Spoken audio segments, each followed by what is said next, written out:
YouTube, welcome back to Marquita Sees Art, and welcome back to another episode of Art Lab.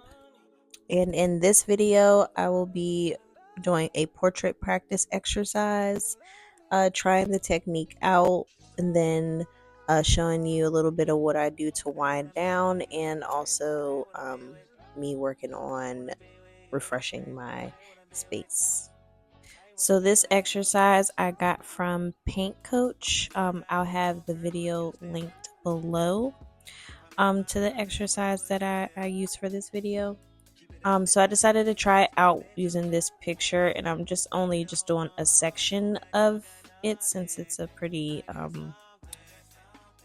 small canvas. So for the first part, I'm starting off with just creating the shape of the head. So yeah, that's pretty much like the main focus of what I'm doing first. And in a sense, this exercise is to just focus on rather the shapes than getting into the detail, which I tend to do a lot in my paintings, which sometimes for me can be a bit irritating because that's what I know. So I'm at least just working on getting outside of my comfort zone and doing that, and kind of just been wanting to do more simplified, less detailed paintings because I know I'm capable of doing so. So I would just like to also just try like loose painting. I feel like it'll help me with the feeling of the process.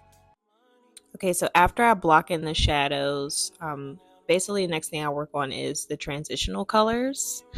And just the colors that would be next lightest to the darker shade, but I ended up messing up, so I had to start over again. So I ended up making like an underpainting to go over the mistake, and then just go over the head shape again, block in the dark shadows, and then proceed further with the transitional colors. If I'm in my mind and where would you still keep it 100? I'd rather you trust me than to keep it a whole 100. Don't got you, I got nothing. I got something. Hold up, we gon' function. No assumption. Feeling like Tyson with it. Got out Tyson with it. Only for the night, I'm kidding. Only for life, yeah. Only for life, yeah. Only for life. Let's get it. Hit that shoulder, I know it coming over me. Backstroke overseas.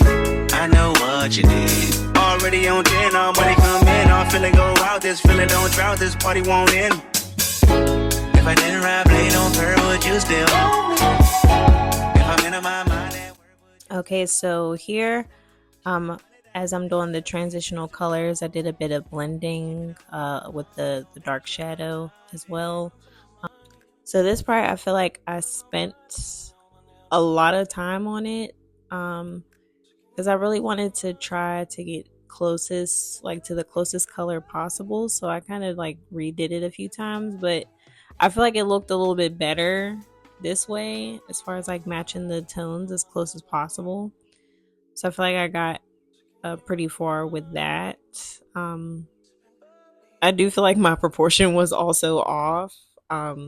Because though like that area where the eye is, I thought it was much higher than it was, but it's actually a lot lower. So I actually had to go over that part, and then just for the eye, just go over it in a darker color. But there's really only so much that I could do. I had to make a change in the skin tone a little bit because there was more red parts, like a bit of mixture of like red and brown parts around these areas that I'm touching up. So I added a little red in there. And that worked out pretty okay. As you can see, the texture in my painting started to build up because of the spots that I kept going over and over on again and again. I do tend to paint in a sketchy way, which in this exercise was okay to do. So I did that. I did just like touch up a few parts over again to kind of correct the values because some of it was off a little bit. Um, so I feel like I'm also still working on my proportion, but hey, I did my best, y'all. I did my best because this was a little difficult for me. I'm not gonna lie. Um, but I am gonna like continue to do this more often because it really just shows me what it is that I'm doing and what it is that I feel like I need to fix on my end as far as like my painting style.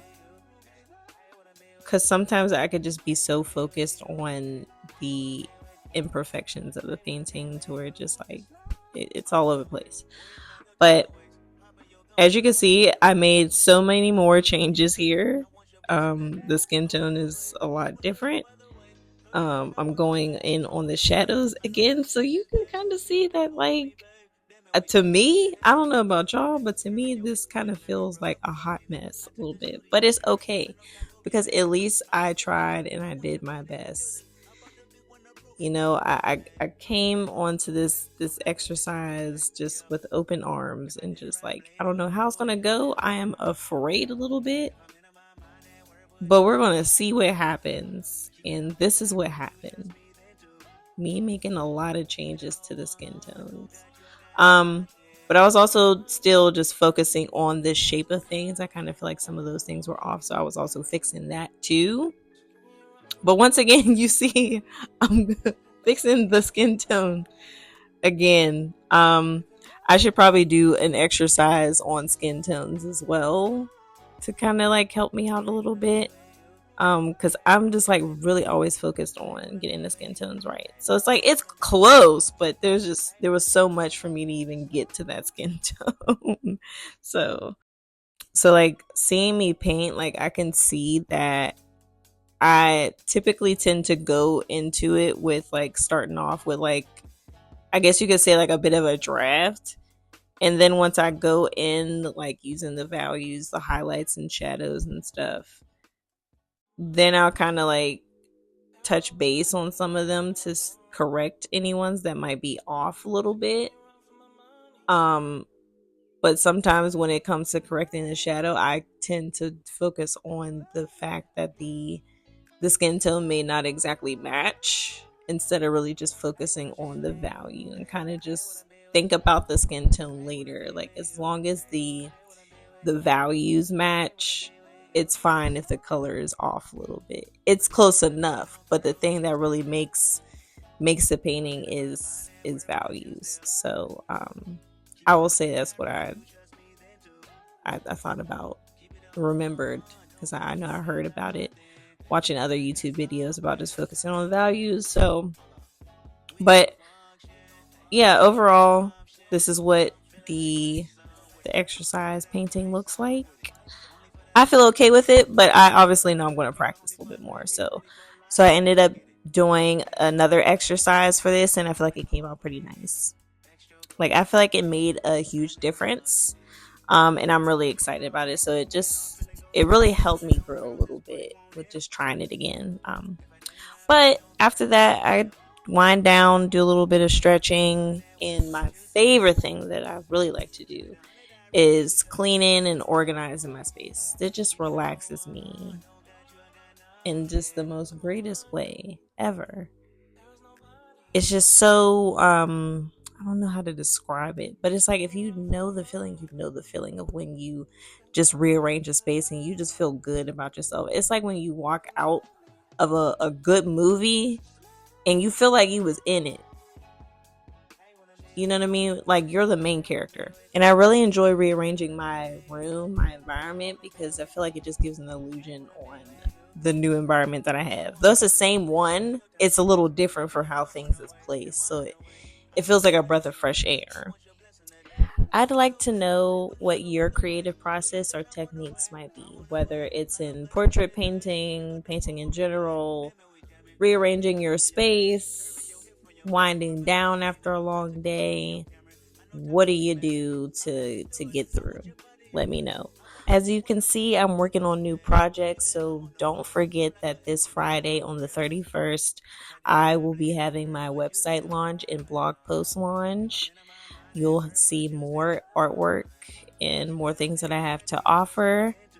And other than that, thank you guys for watching the video. Make sure you like, comment, and subscribe. Be sure you tune in for more videos, and I'll see you guys next time.